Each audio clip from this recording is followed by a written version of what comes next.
Alors, il n'y a pas longtemps, j'ai retweeté ce tweet de Aaron Francis sur une prouesse technique qui est quand même fabuleuse. C'est le fait de pouvoir écrire en fait du code PHP dans un composant Vue.js. Et je savais très bien que ce tweet allait faire grincer des dents. Et ce qui nous intéresse, c'est pas pourquoi il fait grincer des dents, parce que ça, je suis déjà rentré en détail dans plusieurs commentaires. Mais ici, il faut bien se dire que tout ça, c'est que du sucre syntaxique pour pouvoir écrire du PHP, en fait, qui sera transféré dans la Laravel, mais derrière, il y aura quand même du Vue.js classique. Mais ce qui a attiré mon attention derrière tout ça, c'est que quelqu'un a posé la question sous un de mes tweets. Je fais peut-être un hors-sujet, mais je n'ai jamais compris pourquoi on ne pouvait pas tout simplement envoyer du React directement depuis le back-end. Et ça, c'est une très bonne question. En fait, le problème, c'est que beaucoup de développeurs qui sont arrivés récemment au développement, c'est-à-dire peut-être il y a 5, 6 ans pour certains, ils sont arrivés dans le milieu du développement avec directement le pic des frameworks front-end, c'est-à-dire du développement web, je parle bien évidemment. Ils sont arrivés en fait dans une phase où on faisait des API REST ou GraphQL à tout va, avec des front-end qui étaient des applications séparées. Et donc, pour certains d'entre eux, ils ont connu le SSR, mais le SSR avec ses fameux frameworks front-end, c'est-à-dire Next.js, Nuxt ou autres, ou même parfois du SSR natif via React ou Vue ou Svelte. Et du coup, ils ne savent pas qu'avec en fait des langages back-end classiques comme Python, PHP, Ruby, peu importe, on peut quand même servir une application React ou une application pour certains, je veux dire. Et donc, on va voir un peu tout ça ici. Je vais vous faire un petit exercice où je vais montrer chacun des types de rendus dans les grandes lignes, en passant du statique vers le dynamique, vers un front-end plus une API, et enfin vers un back-end qui renvoie directement le front-end sans API. Et vous allez voir que c'est beaucoup plus simple qu'il n'y paraît. Pour ça, on va utiliser Vite pour la partie front-end. Pour la partie back-end, je vais partir sur du PHP, mais tout ce que je vais dire là est valable en Ruby, Python, peu importe. Donc même si vous ne savez pas faire du PHP, ce n'est pas grave, restez là parce que c'est très important. Je vais montrer quelque chose qui, je pense, peu de gens sont au courant de cette fonctionnalité sur Vite qui permet justement de faire ce que je vais dire. Alors d'abord, je vais montrer un exemple intéressant de gens qui font ça. Il y a le site Carrefour en France, qui est un site qui, à moins que ça n'ait changé, est fait en Symfony, en back-end. Et en fait ici, Symfony fait le rendu, et il y a du Vue.js, mais que à certains endroits pour gérer des comportements dynamiques. C'est-à-dire que là, par exemple, c'est du Vue.js qui va gérer cet endroit, alors que derrière, quand je vais cliquer sur poulet, il y a un changement d'URL et en fait cette page est retournée par Symfony. Ce n'est pas du front-end qui fait un appel d'API, c'est Symfony qui renvoie tout ça. Et après ici on va avoir des composants ici. En fait ça, vous voyez, ces petits compteurs ici qui permettent de d'incrémenter le panier et ce genre de choses en haut, c'est en fait du Vue.js qui est là. Et même là, le système de panier, c'est du Vue.js qui gère tout ça, alors que tout le reste est rendu par du Symfony. Alors, ce qu'on va faire, c'est qu'on va commencer par se créer un petit dossier qu'on va appeler Red de Rx, par exemple, comme ça. On va rentrer dedans et on va ouvrir tout ça dans Visual Studio Code. Commençons par le plus classique. À la genèse, on avait juste des fichiers HTML. On écrivait un fichier HTML comme ça. Dedans, on avait un petit Hello World, comme ça. Pas de W à Hello, hop, voilà. Et on avait ici, par exemple, un petit Hello, le dev ultime.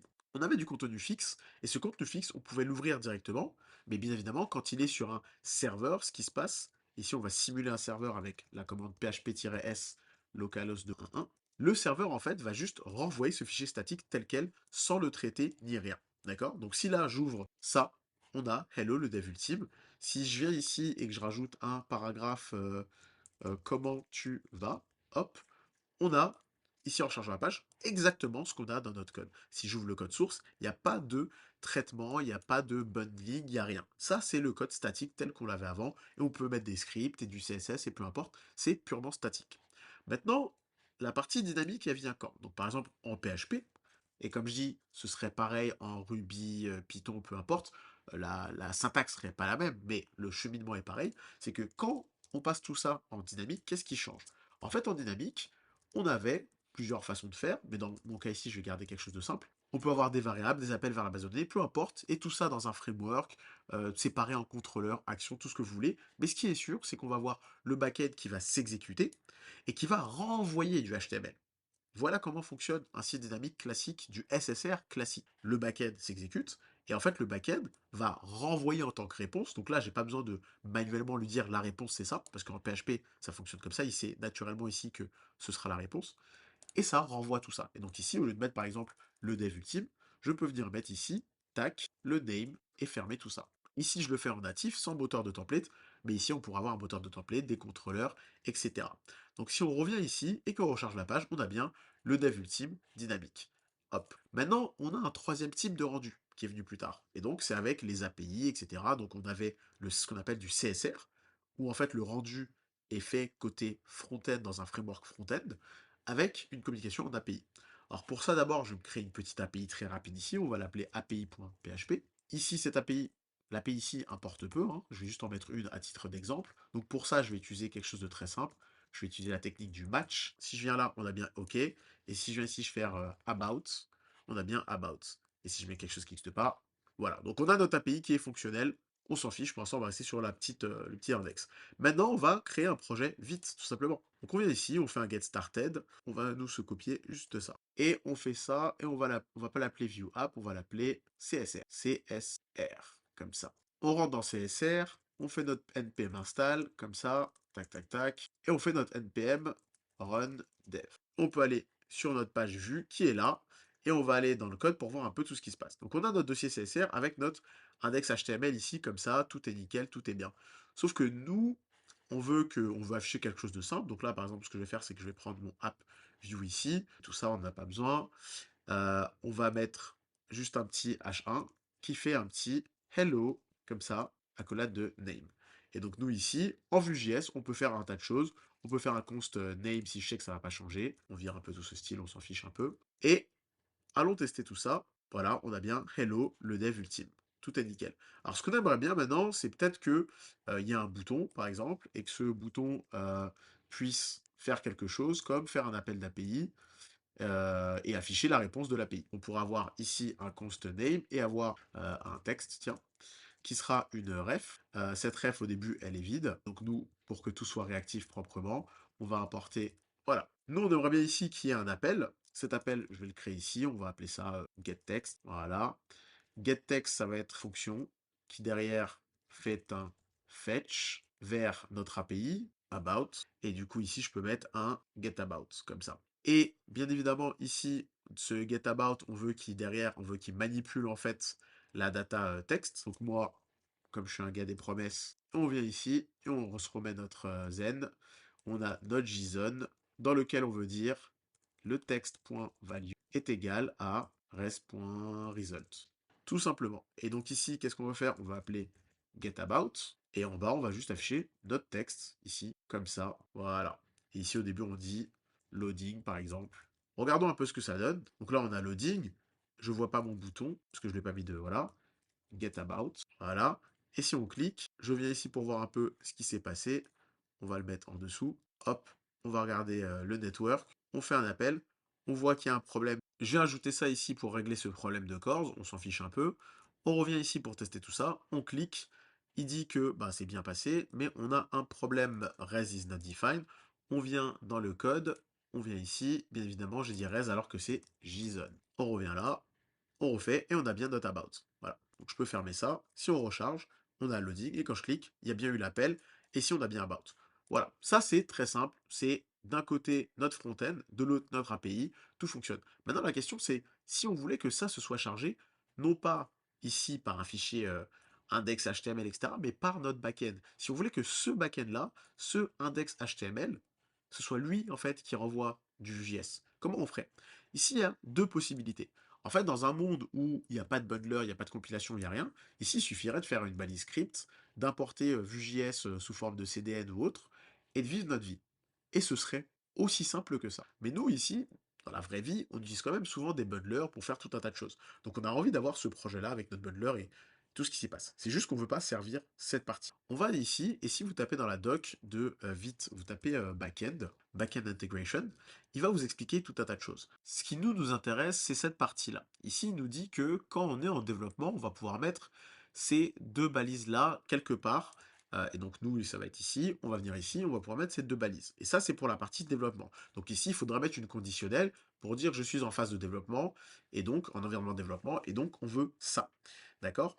Et donc on vérifie, nous, bien évidemment, les ports ici. Si on va dans notre terminal et qu'on va ici, on est bien sur, hop, le port, voilà, qui nous dit. Si on avait des ports différents ici, il faudrait venir les changer. Voilà. Mais à la base, nous, ce qu'on veut ici, c'est ça. Et en fait, du coup, ce qu'on va charger, c'est cette partie-là. Et donc, il nous dit après, quand on est en prod, en fait, ce qui va se passer, alors tout ça, on s'en fiche un peu, quand vous allez faire un vite build, il va générer un manifest.json. Et en fait, dans le manifest.json, vous aurez en fait les chemins vers les fichiers finaux. Et en gros, au lieu d'avoir ça, donc vous aurez ici un petit if else qui dit if, voilà, je suis en développement, je mets ça, et sinon je suis en production, je charge directement les vrais fichiers en fonction de ce qu'il y a dans le manifeste. Donc il y a juste à parcourir le manifeste et injecter les bons fichiers. Nous, on va tester la partie développement pour voir ce qui se passe. Et pour ça, bah, il nous manque des petites choses. Si on va en fait voir notre index HTML, on voit que ici, il nous met un petit div app où ce sera injecté. Donc nous, c'est exactement ça qu'on veut. Sauf que nous, on va le faire dans notre index HTML. Donc, on enlève tout ça. On met juste, hop, notre app ici, comme ça. On a nos petits scripts. Et en théorie, tout devrait être bon, à part que, hop, pour les cores, on va revenir là, on va changer cette partie-là dans le vite config, là. Et on ajoute ça. Sauf que nous ici, c'est pas sur ça, c'est sur localhost 2.111. Et on fait ça, et on est bon, et on va aller tester. Et ici, on recharge la page, et on regarde ce qui se passe. Donc ici, on voit qu'on a quelques petites erreurs, fail to load resource. Alors le souci ici, c'est que si on regarde ici, quand eux, ils appellent le fichier main, ils mettent src. Alors que là, quand dans l'exemple, dans la doc, ils nous disent de mettre le fichier, ils mettent juste slash main, mais en fait, il faut mettre slash src slash main. Alors du coup, on fait ça, on recharge et on voit que ça fonctionne. Et juste pour être sûr que tout fonctionne bien, on va, hop, on peut fermer ça, on peut fermer ça. On va venir dans le hello, mettre plusieurs O, sauvegarder, on voit que ça fonctionne. On ferme ça, on sauvegarde, on voit que ça fonctionne. Donc a priori, il faut mettre le src que pour le main et pour le vite client, tout a l'air de fonctionner. En tout cas, je vois pas d'erreur. Le client est bien chargé. Et en fait, là, on voit que maintenant, je arrive à servir. Hop, d'accord? On ne sert plus à travers ce index HTML qui est là. On sert à travers ce index PHP. On le voit d'ailleurs. J'ai mon petit title qui est bien set ici, hein. Si ici je mets pop-up et que je recharge, on voit bien que ça fonctionne. Et qu'est-ce qui change ici? L'avantage, c'est que comme c'est le back qui vient de servir tout ça, la première chose, c'est que en fonction de ce qui se passe, en fonction de l'URL, on pourrait changer notre title de manière dynamique ici. Par exemple, on pourrait avoir un title qui est basé sur la base de données et qui va chercher je ne sais quoi. Je vais mettre juste le dev ultime, comme ça. Et donc ici, on pourrait juste faire tac, hop, hop, hop, dollar title, hop, hop. Chose qui n'est pas possible avec un index HTML statique, où en fait le titre est statique ici. Il n'y a pas d'SSR, il n'y a rien. Si on veut avoir des méta, etc., on est obligé de faire du SSR avec un méta framework ou en faisant le SSR nous-mêmes. Ici, comme c'est le back, notre langage back classique qui va venir charger tout ça, on peut faire ce qu'on veut. Et donc là, si on était dans un routeur classique, où ça, c'est dans notre layout et que c'est chargé à chaque fois, ici, on peut changer le title en fonction de ce qu'on veut, etc. Là, je recharge la page, on a bien le dev ultime. Mais chose qu'on peut faire en plus que les gens ne savent pas forcément, parce qu'ils y pensent pas, c'est qu'on peut tout simplement, en fait, passer des données. Par exemple, on pourrait très bien avoir quelque chose ici qui s'appelle data config.